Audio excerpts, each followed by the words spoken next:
अस्सलाम वालेकुम जी, क्या हाल है? ठीक हो? तबीयत से ठीक है? मैं हाँ मोहम्मद इरफान तो तुम यूट्यूब चैनल इरफान माही। दोस्तों अज एक खूबसूरत प्यारी वीडियो नाल हाजिर थी गया। तो वीडियो शुरू करने तो पहले सारे चैनल इरफान माही को सब्सक्राइब करके ना तो बाद शुरू करना है वीडियो को लाइक भी कर दो। दोस्तों इस वक्त टाइम होंदा पे 8:33 का। तो आपको अंधारा नजर दा पियो जी 8:33 थी गए रात का। ठीक है। और इस टाइम मैं रात दी क्यों वीडियो बनेदा पिया तुम परेशान तो हो सुबह अज रात दी वीडियो क्यों बनेदा पे। तो दोस्तों अज कुर्बानी का दिहाड़ा है, यानी कि ईद वाला दिन है, पहला दिहाड़ा। वीडियो है मैं पहले भी अपलोड कर चुका, उम्मीद है तुम ज़रूर डिठी हो सी। और अज असा एक तो डिश पकाने पे हैं, रेसिपी मटन कढ़ाई जेरी जो बनती खड़ी है दे पे ये बिल्कुल तैयार होने वाली है। ते असल मकसद वीडियो बनाने का यह है पिया जो रात दा जवान मेहनत की पैन और अपनी अपनी मेहनत की पैन। तो मैं वो तो दिखाना चाहना। देखो डिठे वे जवान गोश्त बनाई पैन,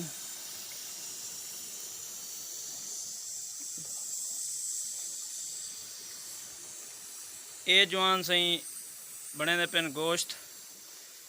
और असल दे विच ये पे तलबा और ये इन्हें को गोश्त कट्ठा थे इन्हें वास्ते और मस्जिद नाल दर्स गाए होंदे विच बहते बने दे बैठन।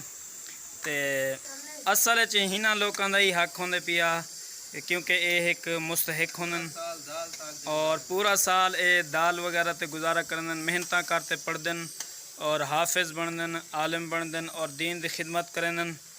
तो ये कुर्बानी के मौके ते गोश्त इकट्ठा करन लोग दे वेंदे इन्हें को, लोगों की भी बहुत मेहरबानी है। और चमड़े का तो आपको खुद को पता है कि हुकूमत वक्त ने बहु ही नाइंसाफ़ी की है मदरसे नाल मदारस नाल, उन्हें बहुत ही गलत किए। जो खलें का रेट जरा है उन्हें बिल्कुल थोड़ा कर दिते। अगे जी खल 500-700 दी होंगी हम 30 रुपये की औखें विकती है, बंदे का किराया भी पूरा नहीं थींदा, कट्ठे कराने च वारे नहीं आंदा, इतनी बंदा खजल खुआर थींदे। लेकिन उन्हें दा रेट अगू बहुत घट होंदे पिया। तो दोस्त बने दे बैठन गोश्त और पिछू मटन कढ़ाई भी बनती पई है, बहुत ही लजीज है इंशाअल्लाह। अगर तुसा खावनी है तो जल्दी जल्दी आ वनो तो खा गिनो। और तो पता है पिया भाई ईद अली हमारे एक तो खुशी होंदी है भाई बहु ही ते फजर नाल तो बंदा कोई शा नहीं खा सकता। तो वल ॾींदा यानी कि गोश्त शोश्त जल्द बनते भाई आदन भाई गोश्त ही खासूँ। ॾींदा बीफ कढ़ाई बनाई हासे।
अच्छा पसंद आया?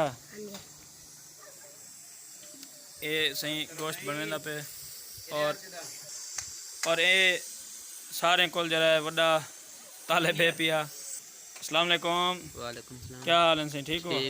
खुश हो? हाँ जी। गोश्त बने पे हो? हाँ जी। कपड़े शपड़े तो नवे पई हो नहीं बाबा। कितने का किते सूट? 2800 ਦਾ 2800 ਦਾ ਸੂਟ ਕੀਤੇ 2800 ਦਾ ਸਹੀ सूट की दस ते मैं एक दोस्त नाल वीडियो छोटी बनाते शेयर करना। उम्मीद है तो आपको वीडियो पसंद है, अगर पसंद है तो वीडियो को लाइक ज़रूर कर दो। मिलसूँ कोई खूबसूरत नवी वीडियो नाल, तब तक के लिए अल्लाह हाफिज़, अस्सलामु अलैकुम।